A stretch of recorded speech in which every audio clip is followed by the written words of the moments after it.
Wow. And I mean, not just the gold medal there, but Kate watching it all as well. No, she flew in on a helicopter just before. We could hear it, and we were trying to focus on our warm-up, thinking, who's that? You know, Fantastic. It was great. Fantastic. Now, that really must have been good. amazing. It was amazing. Now, you were born with a difficult medical condition. Yes. Which you've had to fight all the way through. Yes. I'd never heard of it, so tell us about it, please. Okay, it's called achromatopsia, and I was diagnosed when I was a few months old, and it basically means that there's a protein missing somewhere when it comes to my rods and cones on my retina. So I haven't got any colour vision, struggle with bright light, and can't see much detail. Also can't judge depth, so if I knock this over, it's because it's like, I can't quite see where my wine glass is in comparison to me. It doesn't land over your nose.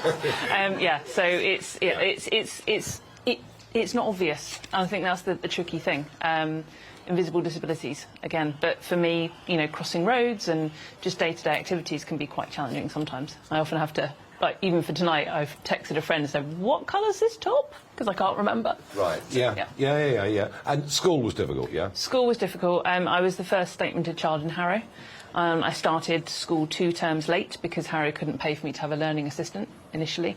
And being in mainstream school, it was challenging. I felt a lot of the time like one number. I was one student that wasn't doing so well, but everybody else was doing fine, so they didn't really try to help. Some teachers, I have to say, were incredible, and they will stick in my mind forever. But I did feel that I was up against a brick wall a lot of the time. My parents fought tooth and nail, my mum in particular. And there must be lots of kids still today in that kind of position. Yes, there are, but it's much better than it was. I do a lot of work in schools with kids, and it does seem a lot better than it was back then.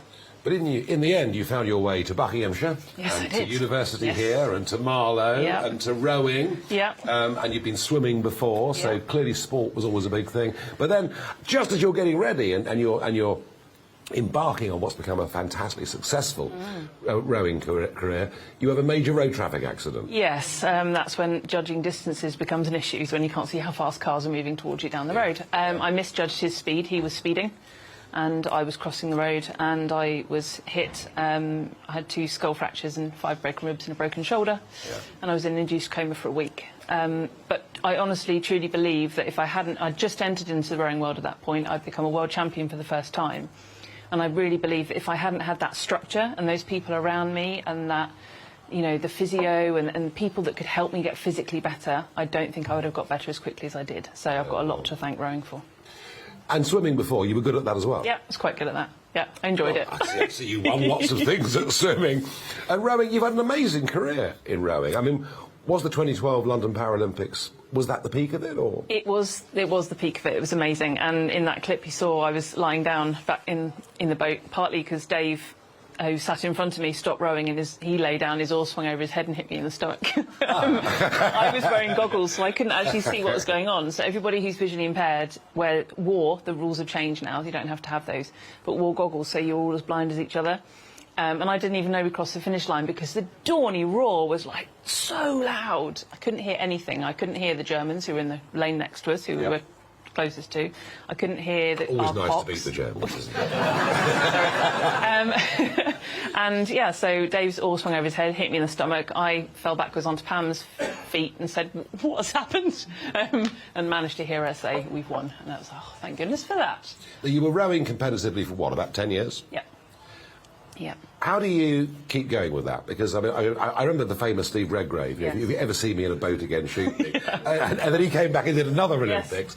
But how do you keep going with that? Because it's a very punishing regime, isn't it? It is a punishing regime, but you always have goals, you always have targets. So even if it's a test in the next few weeks, or the trials in the next few months, so it's almost like your life is mapped out year on year. You know the. I mean, I knew the dates. The World Championships coming, and World Championships and Europeans and World Cups and all these things going on. So, and you know, it's amazing how you go, well, cracky, it's, you know, 3 months until I go on holiday, and then suddenly you're going on holiday, and you know, where do those 3 months go? But when you're in an environment where it's very repetitive, I mean, really, rowing is basically leg press repeated a lot of times. It's quite a repetitive sport. And it's getting up early in the morning and training. Yeah, especially in the winter. Very cold, very dark. But you get to have a second breakfast. You get to eat a lot, so that's always a good thing. So how many calories do you use up rowing then? Quite a few. I would say for the girls, you'd probably be somewhere between 3,000 and 4,000 training full time, and boys probably somewhere between 4 and 5. Any nutritionists out there, you can correct. So the good news is you can eat loads and have a drink as well. Well, you can drink lots of water as long as you stay hydrated, because when you're on training camp, you give your coach a pee sample in the morning. Yep. So that I am hydrated and I have done all the right stuff. Yeah. Especially when you go to a hot country, you're not used to it. Hydration or dehydration can really impact your performance. So in the end, that was it for rowing, but you've moved on and you're doing other really interesting things, and you're becoming sort of a senior stateswoman, really, in the rowing world, because it's the famous Henley Regatta coming up in 3 weeks' time. Yes, so Henley Royal is at the end of June, beginning of August, and Henley Women's, which is 2 weeks before, is in 22 days' time. And what will you be at Henley? I will be the chair of Henley Women's Regatta. Well done. Amazing. I reckon that's pretty good going.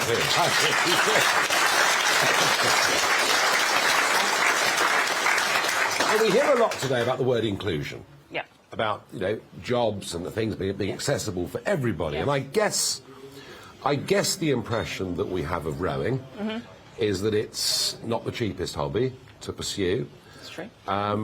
Is this something that people from all classes can get involved with, or is it much easier for those that have got money? It's an interesting one. I think rowing used to be perceived as a rich person's sport. And if you want to own your own boat, and although it is expensive, but rowing at a rowing club, you pay your club membership, you have coaches there, you have a whole rowing community that you can be part of. I mean, Marlow Rowing Club, my home club, I love it. I've been a member since 2005. I know everyone there, from the 94-year-old to the 12-year-old, and it's such a beautiful community to be part of.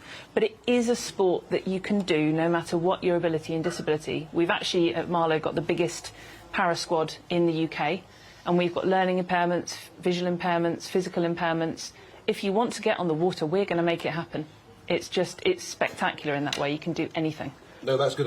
And the Paralympics, has that now achieved the status that it deserves? I think so, and I think London, well, we can always get better than that. Always look for a little bit more. But I think the London 2012 Games, which I cannot believe was a decade ago, that's just mind-blowing. But I think that's really started to change the perception of disability sport. I think the ticket fiasco was part of it. People couldn't get Olympic tickets, so they went to the Paralympics, and they went there thinking they'd see disabled people playing sport, and they came out having seen phenomenal individuals do incredible things. And I think it really started to change people's perceptions.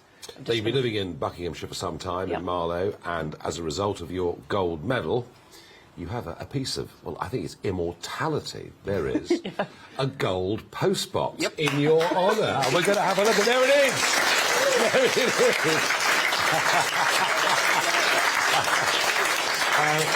I tell you what, that's pretty cool, isn't it? It's very cool. I mean, that's got to feel... So you can't really leave Marlow now, can you? That's it. I mean, Buckinghamshire with me now. Buckinghamshire has got you forever. Yeah, they have, absolutely. And on from that, I know you're going out, you're doing motivational speaking, and I guess encouraging those that have also got disabilities to believe they can achieve. Yeah, but everybody has got something that they believe holds them back.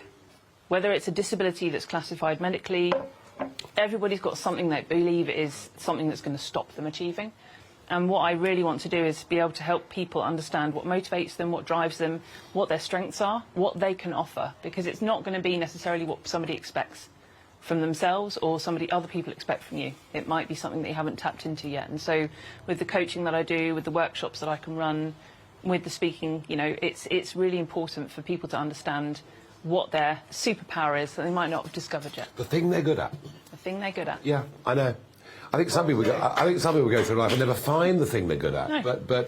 But also it's confidence, isn't it? It's confidence, yeah. People having the belief, younger people particularly having the belief that they can go out there and do something and succeed. Absolutely. So where do you go? Schools, or where does this take place? Schools, businesses. I have individual clients that I do coaching with. I work with businesses. I've just done some work with a gaming company in Malta, so it's slightly international, which is even more exciting. Get to go abroad, and working with people on their ability to communicate with people that are different to them. Everybody's different, and the saying is everyone likes to be, treat people the way you'd like to be treated. No, treat people the way they want to be treated. That's the important bit.